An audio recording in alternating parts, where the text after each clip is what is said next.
So whenever you're ready, go ahead and introduce yourself. Sure. Hi, my name is Amanda Moody. I am an 8th grade ESL lead teacher at Intermediate School 52 in Manhattan. It's a public middle school in Manhattan. The lesson that you just saw, or you will see, is a reading and writing lesson for a class that's a mixture of 8th grade English language learners and former English language learners. Great. So how does this lesson connect to and build on students' prior skills and knowledge? What was taught before the lesson and what will come after it? So this lesson was a writing process lesson where students are engaged in self-reflection and peer feedback. It definitely builds on previous lessons in that students had already worked on planning and drafting their writing, and at this point they're really ready to think deeply about their writing and their peers' writing in order to create writing goals to make improvements to their writing. Is the text part of a sequence of text designed to build skills and knowledge? So even though we didn't really show or talk very much about the text that's center of the lesson, it's definitely embedded within it. The text is Animal Farm by George Orwell. And students were required to draw evidence from Animal Farm in their writing. And this is something that we've been doing throughout the year with various texts. So, I'm sorry, I forgot the question. So again, it's... Can I close the door? Yeah. Like... The question is, okay, whenever you're ready. Okay. So the text that was, the text that this lesson focused on, although we didn't really talk about the text specifically because the focus was on writing, is Animal Farm by George Orwell.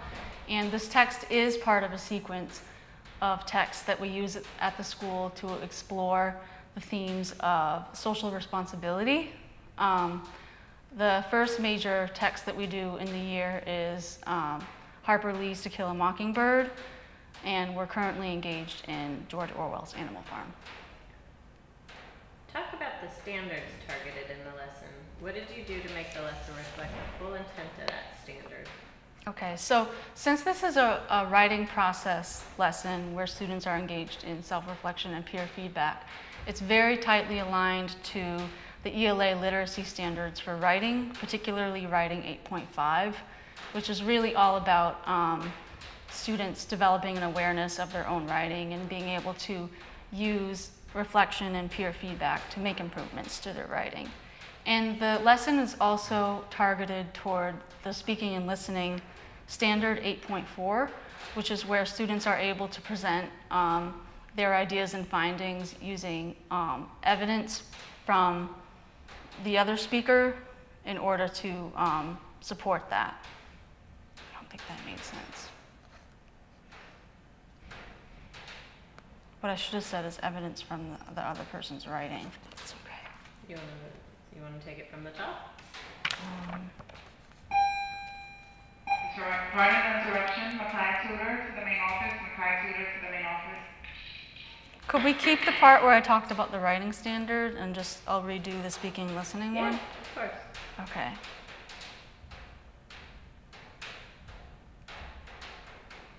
Okay. So the other major standard that this lesson addresses is the speaking and listening standard 8.4.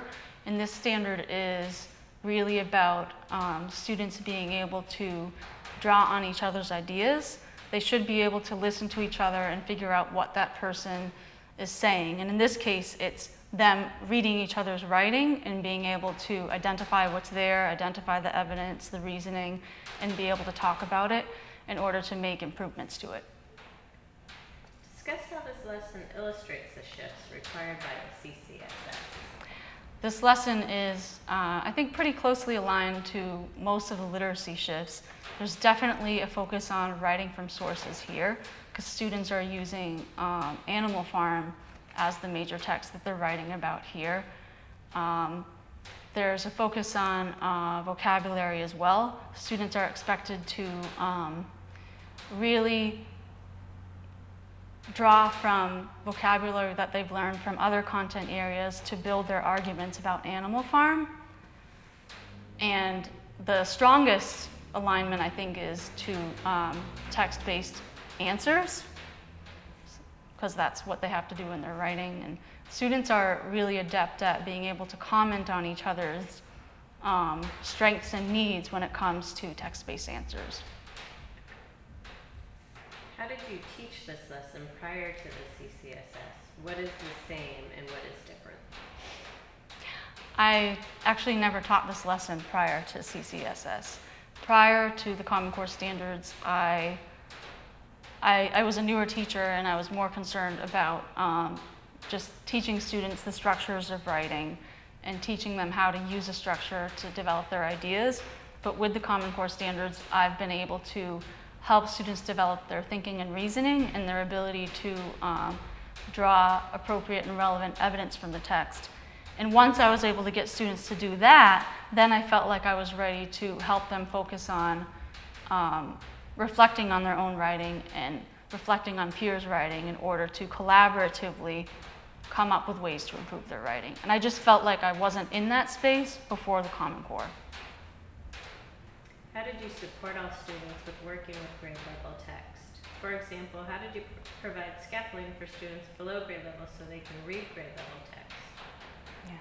So this lesson has quite a few scaffolds in it, but it's also a lesson that we've sort of been building on throughout the year.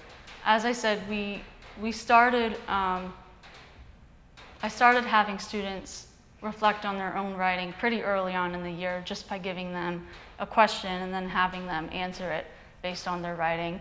And then we transitioned to like a few items on a checklist that they would complete for their writing. And now we've progressed to the point where they're able to not only look at their own writing and look at their peers' writing and complete the checklist and provide some comments as to justify what's checked off on the checklist and what isn't, but now students are really able to contribute meaningful, actionable feedback that they can use to improve their writing.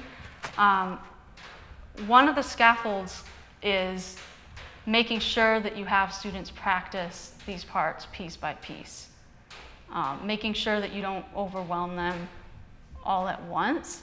So even, in this lesson, there are some new parts to what we did, but there's also parts that we've done before.